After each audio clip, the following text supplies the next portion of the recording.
Bismillahirrahmanirrahim. Nahmaduhu wa nusalli ala rasulihil karim, amma ba'd. Insyaallah pada kesempatan ini kita akan melanjutkan kembali pembacaan kitab Nihayatuz Zain yang ditulis oleh Syekh Nawawi Al-Bantani. Kita telah sampai kepada perkataan beliau, walau aslama, seandainya masuk Islam siapa man orang, lam tablughu da'watu, yang dakwah Islam belum sampai kepadanya, maka wajib alaihi atasnya al-qada'u, mengqada'i. Li'annahu, karena sesungguhnya dia itu munazzalun, itu diposisikan manzilata muslimin, seperti posisinya seorang muslim, nasya'a, yang dia tumbuh ba'idan, jauh, anil ulama, dari para ulama. Jadi jika seorang yang sudah mencapai usia balik, akan tetapi dakwah Islam belum sampai kepadanya, ketika dakwah Islam sudah sampai kepadanya, kemudian dia masuk Islam, maka seluruh kewajiban syariat termasuk sholat yang dia tinggalkan, maka dia wajib mengqadai semuanya, karena dia diposisikan seperti seorang muslim yang tidak tahu tentang Islam, yang jauh dari para ulama. Setelah tahu tentang Islam, ternyata banyak kewajiban syariat yang dia tinggalkan, maka dia wajib mengqadainya. Bi khilafi man, berbeda dengan orang, khuliqa, yang dia tercipta, yang dia terlahir, a'ma asamma, dalam kondisi buta dan tuli, tidak bisa melihat dan tidak bisa mendengar. Fa'innahu, sesungguhnya, inzala ma'ni'uhu, jika hilang penghalangnya, artinya jika dia sembuh daripada penyakitnya buta dan tuli, maka la qada alaihi, maka tidak ada kewajiban qada atasnya. Li'annahu, karena sesungguhnya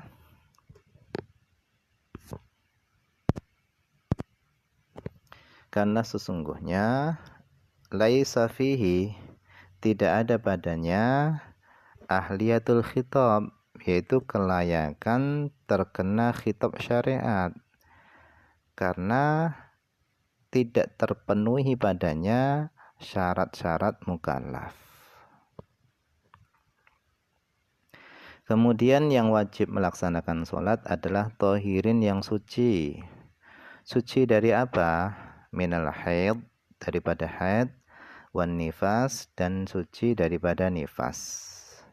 Fala tajibu, maka sholat tidak wajib, ala haidin, atas wanita yang haid, wa nufasa, dan wanita yang nifas. Kenapa? Li'adami sihhatiha, karena tidak sahnya sholat, minhuma, dari keduanya. Faman tawaffarat, maka siapa yang telah terpenuhi, fihi, padanya, hadhihi syurutu, syarat-syarat ini, maka wajib alaihi, atasnya sholat, as-sholatu, sholat, ijma'an, secara ijma'. Maka siapa yang telah terpenuhi padanya syarat-syarat ini, maka wajib ke atasnya sholat secara ijma'. Jadi seorang yang telah terpenuhi padanya syarat wajib sholat, yaitu Islam, mukallaf, dan suci daripada haid dan nifas, maka wajib baginya sholat. Wa yuqtalu, dan dibunuh, man dzukira, orang yang telah disebutkan tadi, yaitu muslim, mukallaf, dan suci daripada haid dan nifas, Cara dibunuhnya tadi bidarbi unuqihi, yaitu dengan dipenggal kepalanya. Bisayfi, memenggalnya tadi dengan saf, yaitu pedang. La bi ghairi dzalika, tidak dengan selain pedang. Dibunuhnya tadi in akhrajaha, jika dia mengeluarkan salat, ay as-salata, walau solatan wahidatan faqat, meskipun yang dia tinggalkan hanya satu solat saja. Dia mengeluarkan solat an waqti jam'in, dari waktu jamak, laha, bagi solat tersebut, ingkana, jika waktu jamak itu ada. Fala yuqtalu, maka tidak dibunuh, bitarki dhuhri, dengan meninggalkan solat zuhur, kal asri, seperti meninggalkan solat asar, itu tidak dibunuh, hatta taghruba syamsu, sampai tenggelamnya matahari. Karena waktu jamak solat zuhur dan asar itu berakhirnya adalah ketika matahari tenggelam. Wala bitarkil maghrib, dan tidak dibunuh dengan sebab meninggalkan solat maghrib, kal isya'i, seperti meninggalkan solat isya, hatta yatlu al-fajru, sampai terbit fajar. Karena berakhirnya waktu jamak solat maghrib dan isya itu ketika terbit fajar subuh. Nah, kalau dia meninggalkan sholat sampai habis waktu jamak, maka dia boleh dibunuh. Kenapa pembunuhan tadi harus menunggu sampai selesainya waktu jamak? Li'anna waqtal jam'i, karena waktu jamak itu adalah waktu sholati fil udhri, itu adalah waktu sholat di dalam udhur. Artinya ketika dia melakukan sholat di waktu jamak, itu tidak masalah, itu dimaafkan. Karena mungkin ketika dia mengakhirkan sholat, ketika itu dia sedang ada uzur. Fakana syubhatan fi qatli fil qatli, sehingga waktu jamak itu adalah waktu yang belum jelas di dalam kebolehan membunuh.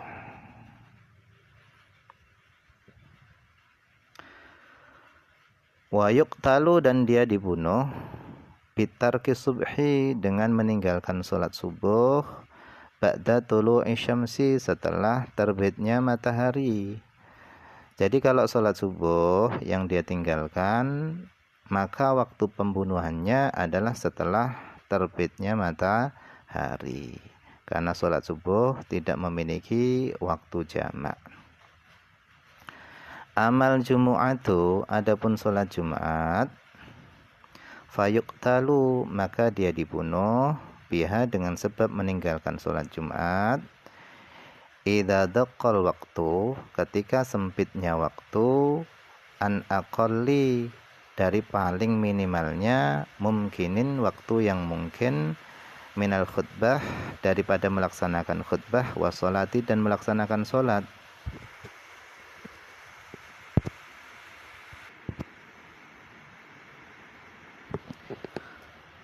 Wa in qalla usalli zuhran, meskipun dia mengatakan aku akan mensolati zuhur, aku akan mensolati sholat Jumat dengan sholat zuhur.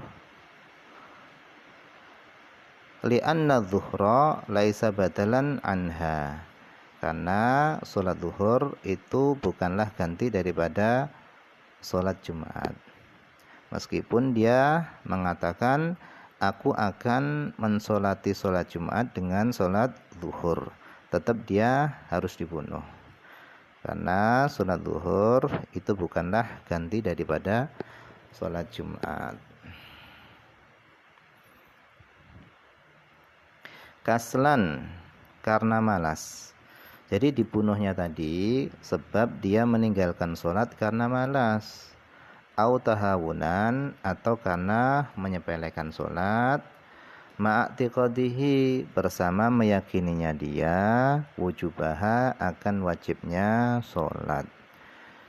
Jadi dibunuhnya tadi itu sebab dia meninggalkan sholat karena malas atau karena menyepelekan sholat, bersama meyakininya dia akan wajibnya sholat.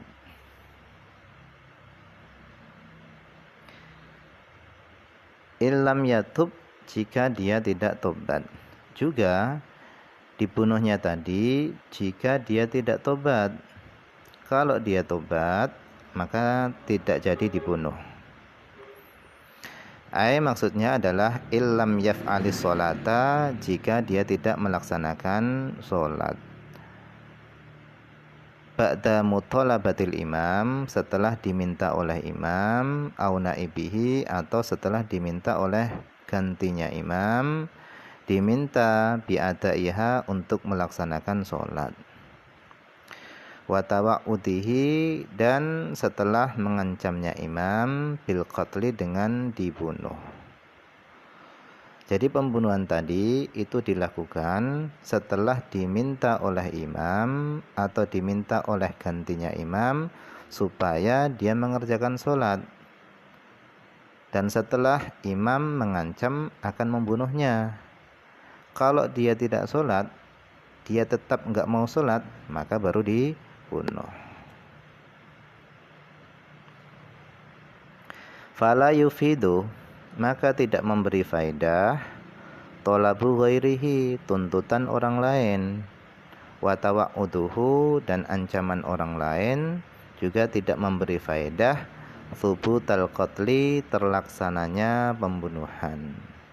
Jadi kalau yang menuntut sholat atau yang mengancam bunuh itu adalah orang lain selain imam dan wakilnya, maka tidak memberi faedah, tidak menyebabkan terlaksananya pembunuhan. Kenapa? Li'annahu laisa min mansibihi, karena dia bukanlah orang yang berwenang. Fayutalibu nadban, maka menuntut nadban secara sunnah.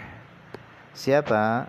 Al-imamu, imam, au naibuhu, atau wakilnya imam, filhal, seketika itu, bi'adaiha, supaya melaksanakan sholat, idza dhaqa waktuha, ketika sempit waktunya sholat, an fi'liha, untuk mengerjakan sholat, bi an baqiya minal waqti, dengan sekira tersisa daripada waktu sholat, zamanun, waktu, yasa'u miqdarul faridati wa taharati, waktu yang mencukupi sekedar sholat fardu dan bersuci. Wa yatawa'aduhu, dan imam mengancam dengan bunuh, bil qatli, dengan bunuh, in akhrajaha, jika dia mengeluarkan sholat, anil waktu, daripada waktunya. Fayaqulu lahu, maka imam berkata kepadanya, sholli, sholatlah kamu. Fa in shallaita, jika kamu sholat, taroknaka, kami akan membiarkanmu. Wa in akhrajtaha, dan jika engkau mengeluarkan sholat, anil waktu, daripada waktu, qatalnaka, kami akan membunuhmu.